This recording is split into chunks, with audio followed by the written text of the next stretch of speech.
Et yo salut à tous les fans de One Piece, j'espère que vous allez bien, moi ça va. On se retrouve aujourd'hui dans une toute nouvelle vidéo sur le fait que Sanji soit un perso autant adoré ou détesté par les fans de One Piece. Avant que la vidéo ne commence, je vous inviterai comme d'habitude à vous abonner si vous aimez ce que je fais, à liker la vidéo si elle vous a plu. Avant de commencer cette vidéo, regardons le classement des persos préférés. Si vous voulez mettre en pause pour tout bien regarder, vous pouvez le faire, hein. On remarque que Zoro est quasiment tout le temps dans le top 3. Et si on fait une moyenne, il est positionné à la 6ème place. Parce que la moitié de ses points viennent du Japon. Comme pour Zoro où ça fait un tiers de ses points. Donc je préfère quand même faire une moyenne de chaque partie du monde. Que juste compter les points, ce qui n'est pas vraiment représentatif. Sachant que le Japon en fait une bonne moitié. Donc on voit bien que Sanji est un perso apprécié par les fans. Même s'il aurait peut-être mérité d'être en moyenne à la 5ème place.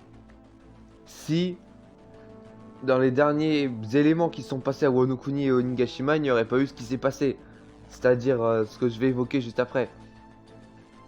Maintenant, le premier élément qui fait de Sanji un perso autant adoré par une majorité de fans. Sanji est un perso humain et certainement le plus humain des Mugiwara qui aide toujours les autres.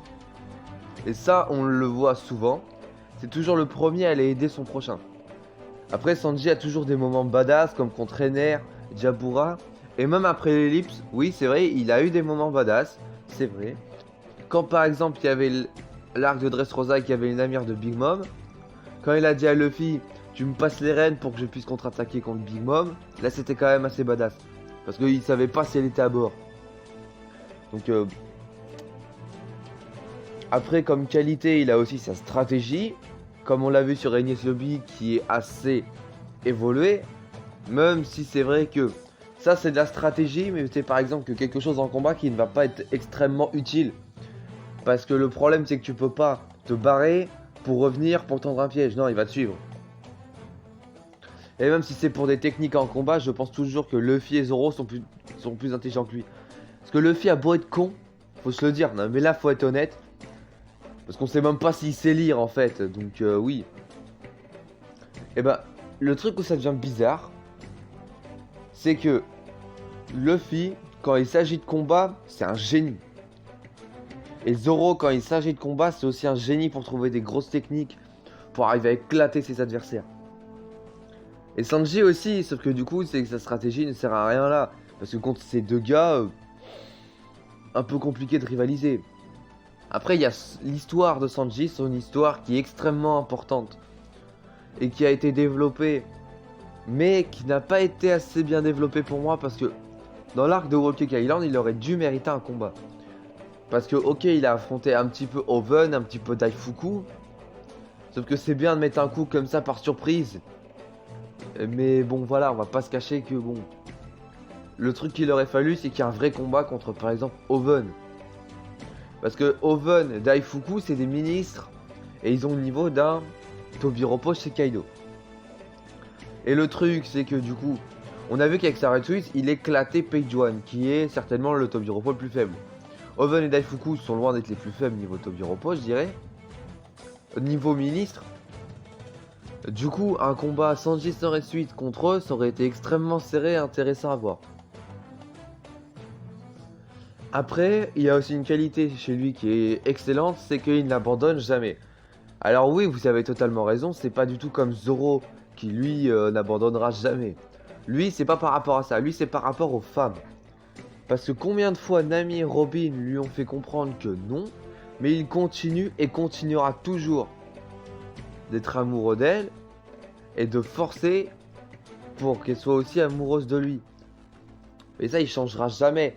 Et le fait qu'il continue tout le temps, c'est quand même... Bon, après, c'est soit il a une détermination de faire, soit c'est qu'il est juste con. Mais je dirais plus qu'il a une grosse détermination.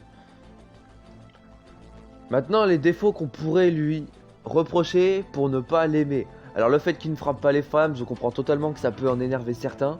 Parce que ça met en péril toute l'opération de sauvetage de Robin et Enies Lobby. Ou l'alliance qui se passe dans l'arc de Onigashima. Sachant que par exemple à Enies Lobby, ça voulait quand même dire que il préférait ne pas frapper de femmes et laisser crever Robin. En clair, ça voulait dire ça. Après, il y a aussi le fait de sa Red Suite. Alors là, pour une fois, avec l'argument qui n'est pas du tout en faveur de Sanji, je suis totalement d'accord. Sanji a dit qu'il ne l'utiliserait jamais, il n'utiliserait jamais quelque chose qui vient de sa famille, mais il l'a fait, et là on dit oui c'est comme Zoro. Sauf que le problème c'est que ok Zoro s'est fait entraîner par Mihawk, mais la différence n'est pas là. La différence c'est que quand vous regardez la gueule de Zoro quand il demande à Mihawk, on voit qu'il est pas bien. Pour dire le contraire, faudrait... Voilà. Même Mihawk s'en rend compte, alors que Mihawk ne voit pas son visage et qu'il le ressent. Alors que Sanji, il arrive, il a un sourire et joue avec sa canette. Je comprends que ça puisse en énerver certains.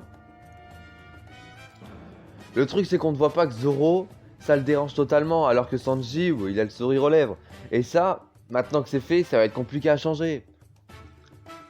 Donc il faudrait qu'il fasse du style. Du coup là, contre Queen, il sort sa Red Suite. Puis du coup, Queen commence à lui parler de son père et tout ça, et puis du coup, il laisse tomber sa Red Suite. Même si pour lui, ce sera quasi... Ouais, ça va être quasi impossible d'arriver à le battre tout seul, sans sa Red Suite. Parce que là, ça s'annonce compliqué. Un poste pas très intéressant pour lui, c'est vrai. C'est vrai, Sanji est un cuisinier alors que Zoro est un combattant. Et si on te dit un combat entre un cuisinier et un combattant, et tu sais pas qui c'est, à quel moment t'es pour le cuisinier.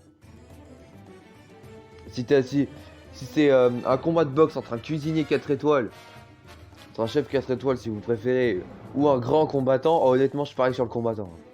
Et du coup ça va pas en sa faveur, parce que le gars, dans le Sony il est H24 en train de cuisiner alors qu'il est censé être un grand combattant, donc ce n'est pas utile, même si Scooper Gaban par exemple a sûrement un poste sur l'Euro Jackson. Comme on l'avait vu être timonier, et à un moment regarder sur les cartes marines, donc il peut être soit timonier, soit navigateur. Bon, alors ce qui va se passer, c'est que cette vidéo est en 3 parties. Là, du coup, j'ai fait la partie sur Sanji. Une prochaine vidéo arrivera sur la partie sur Zoro avec exactement la même chose. L'effet que ce perso soit tellement adoré et détesté. Et une vidéo de conclusion. Donc là, sur cette vidéo-là, je vous demanderai si vous avez envie de mettre en commentaire ce qui vous fait apprécier le personnage de Sanji. Allez, on se retrouve dans une prochaine vidéo. Salut!